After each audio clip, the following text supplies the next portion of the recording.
Salut et bienvenue dans les chroniques de Matmel. Aujourd'hui, nous continuons notre mini-série de plus des chroniques autour de l'histoire de la radio à Toulouse durant la Seconde Guerre mondiale. Dans ce deuxième épisode, Matt va vous parler des radios toulousaines au début de la guerre. Le poste de radio est présent dans près de 6 millions de foyers français à la fin des années 1930.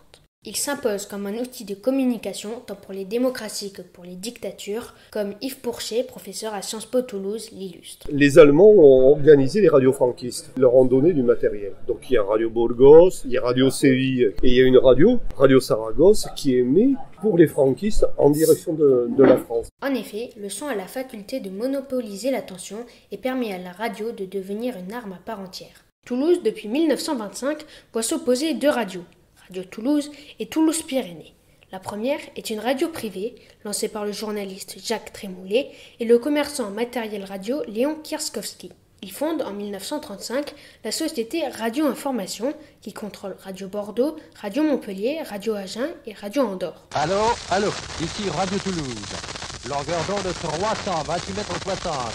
Toulouse-Pyrénées, la seconde, est une radio publique créée par les PTT, les postes, télégraphes et téléphones. Après la débâcle de 1940, Toulouse-Pyrénées, avec son émetteur le plus puissant de la zone libre, devient un maillon essentiel de la radiodiffusion. Ici, Radiodiffusion nationale de l'État français. Mesdames, Messieurs, Monsieur le maréchal Pétain, président du Conseil des ministres, vous parle. Après avoir été réquisitionnée, sa concurrente, à partir de février 1941, réalise un programme commun avec les autres radios commerciales.